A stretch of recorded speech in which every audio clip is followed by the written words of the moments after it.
Welcome to మా Gulf news. ప్రతిరోజు 6 దేశాల తాజా వార్తలు మీకు అందిస్తుంది.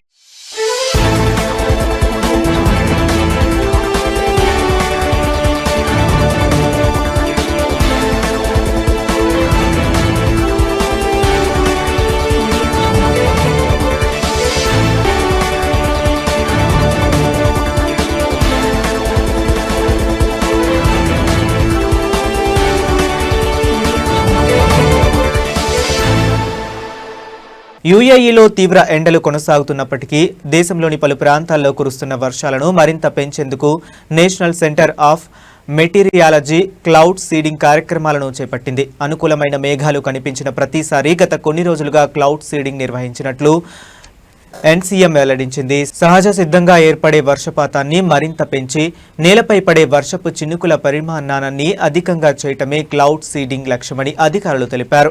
ఎన్సీఎం ప్రకారం తూర్పు పశ్చిమ ప్రాంతాల్లో మధ్యాహ్నం వేళల్లో మేఘాలు ఏర్పడే అవకాశం ఉందని, ముఖ్యంగా పశ్చిమ ప్రాంతాలు అల్ ఐన్ పరిసరాల్లో అక్కడక్కడ వర్షాలు కురిసే అవకాశం ఉందని తెలిపింది. ఇటీవల రోజుల్లో యూఏఈలో కొన్ని ప్రాంతాల్లో ఉష్ణోగ్రతలు 50 డిగ్రీల సెల్సియస్ వరకు నమోదయ్యాయి. ఇంతటి వేడిలో వర్షాలు కురవటం అసాధారణంగా కనిపించినప్పటికీ అధిక ఉష్ణోగ్రతలు నేల వేడిని పెంచి కన్వెక్టివ్ మేఘాలు ఏర్పడేందుకు దోహదపడతాయని వాతావరణ నిపుణులు వివరించారు. అయితే వేడి ఒక్కటే వర్షాలకు కారణం కాదని, తేమతో కూడిన గాలులు, వాతావరణ అస్థిరత, అనుకూల గాలులు దిశ వంటి అంశాలు కలిసి వచ్చినప్పుడే వర్షాలు కురిసే అవకాశం ఉంటుందని పేర్కొన్నారు. ఇటీవల జూలై 29న భారీ వర్షాలు, దుమ్ము తుఫాన్లు, గంటకు 50 కిలోమీటర్ల వేగంతో ఈదురు గాలులు వీచిన నేపథ్యంలో ఎన్సీఎం ఆరెంజ్ అలర్ట్ జారీ చేసింది. అంతకుముందు మసాఫీ, అల్ ఐన్ ఉత్తర ప్రాంతాల్లో వర్షాలతో పాటు వడగళ్ల వాన కూడా నమోదైంది. అలాగే జూలై 28న దేశంలోని పలు ప్రాంతాలకు వర్షాలు, దుమ్ము తుఫాన్లు హెచ్చరికలతో ఎల్లో అలర్ట్ జారీ చేసిన విషయం తెలిసిందే.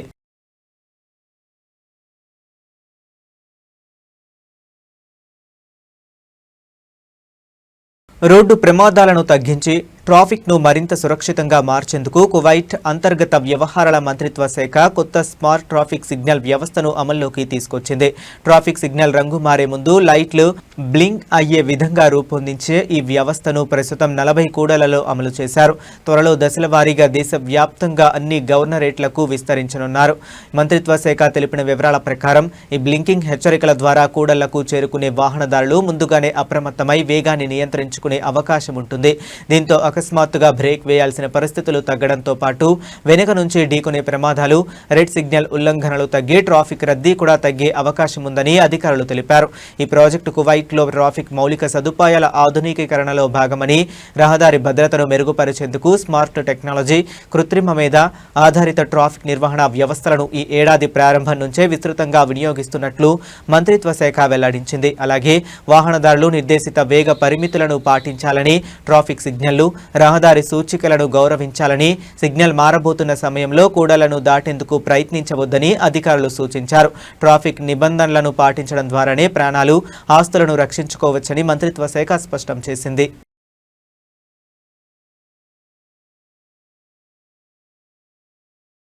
మొబైల్ ఫోన్లు, సోషల్ మీడియా యాప్లు, ఆన్లైన్ ప్లాట్ఫారంలను ఉపయోగించి మానవ అక్రమ రవాణా ముఠాలు కొత్త మార్గాల్లో అమాయకులను లక్ష్యంగా చేసుకుంటున్నాయని బహ్రెయిన్ ఎంపీ హసాన్ ఇబ్రహీం హెచ్చరించారు. ఈ నేపథ్యంలో చట్టాలు ఎప్పటికప్పుడు సాంకేతిక పరిణామాలకు అనుకూలంగా ఉండాల్సిన అవసరం ఉందని ఆయన పేర్కొన్నారు. ప్రపంచ మానవ అక్రమ రవాణా వ్యతిరేక దినోత్సవం సందర్భంగా ఆయన మాట్లాడుతూ ఆన్లైన్ మోసాలు, డిజిటల్ దోపిడీ ప్రస్తుతం అత్యంత వేగంగా పెరుగుతున్న ముప్పులుగా మారాయని తెలిపారు. నేరగాళ్లు సోషల్ మీడియా, మొబైల్ యాప్ల ద్వారా బాధితులను గుర్తించి మోసపూరితంగా వలలో వేసుకుంటున్నారని చెప్పారు.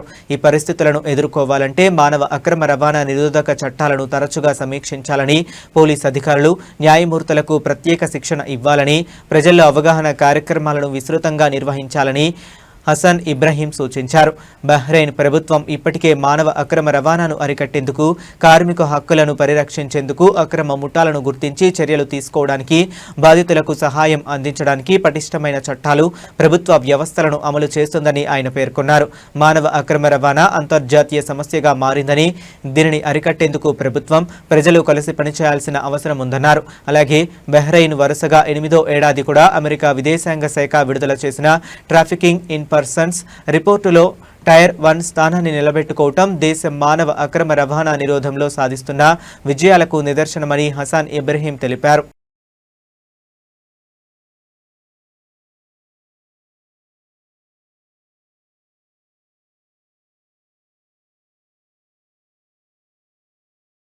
దుబాయ్ యువరాజు, యుఏఈ ఉప ప్రధాని, రక్షణ మంత్రి Sheikh Hamdan bin Mohammed bin Rashid Al Maktoum Bahrain రాజధాని మనామాలో నిర్వహించిన బహ్రెయిన్ షీల్డ్ సంయుక్త సైనిక విన్యాసాలకు హాజరయ్యారు.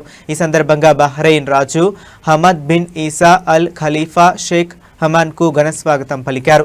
ఈ సమావేశంలో బహ్రెయిన్ జాతీయ భద్రతా సలహాదారు, royal guard commander Sheikh Nasser bin Hamad Al Khalifa, royal guard special operations commander Sheikh Khalid bin Hamad Al ఖలీఫాతో పాటు పలువురు ఉన్నతాధికారులు పాల్గొన్నారు.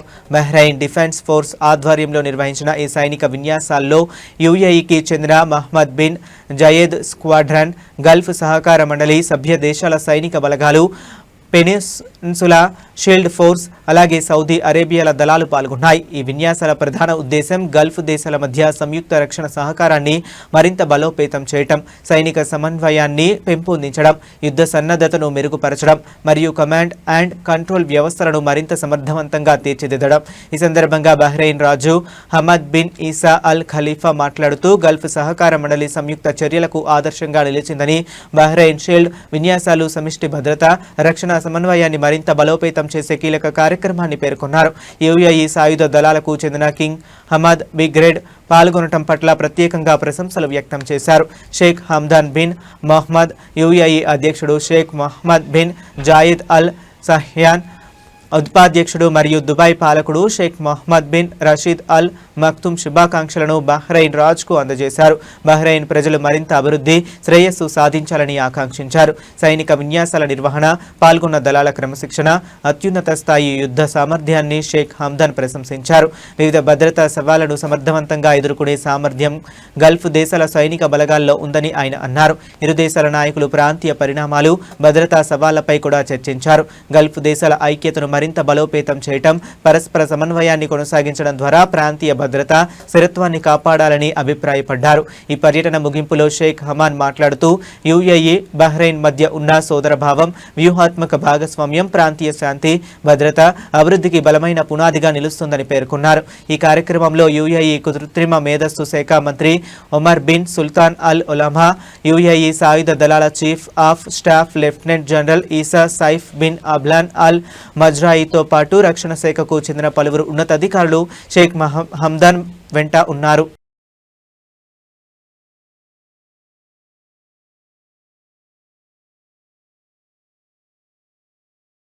అగ్ని ప్రమాదం సంభవించే ప్రమాదం ఉన్న లోపం గుర్తించడంలో 6,574 BMW కార్లను సౌదీ అరేబియా వాణిజ్య మంత్రిత్వ శాఖ రీకాల్ చేసింది. ఈ రీకాల్ 2023 నుంచి 2025 మోడల్ సంవత్సరాలకు చెందిన BMW 5 సిరీస్, BMW 7 సిరీస్ వాహనాలకు వర్తిస్తుందని మంత్రిత్వ శాఖ తెలిపింది. డ్రైవర్ సీటులోని వైరింగ్ హార్నెస్ లోపం కారణంగా ఎలక్ట్రికల్ షార్ట్ సర్క్యూట్ ఏర్పడి పొగ రావటం లేదా వాహనంలో అగ్ని ప్రమాదం సంభవించే అవకాశం ఉన్నట్లు అధికారులు వెల్లడించారు. వాహన యజమానులు తమ వెహికల్ ఐడెంటిఫికేషన్ నెంబర్ VIN ద్వారా తమ కారు రీకాల్ పరిధిలో ఉందో లేదో recall.sa వెబ్సైట్లో తనిఖీ చేసుకోవాలని సూచించారు. రీకాల్ పరిధిలో ఉన్న వాహనాల యజమానులు మహ్మద్ యూసఫ్ నాగి కంపెనీని సంప్రదించి అవసరమైన మరమ్మతులను ఉచితంగా చేయించుకోవాలని సౌదీ వాణిజ్య మంత్రిత్వ శాఖ సూచించింది.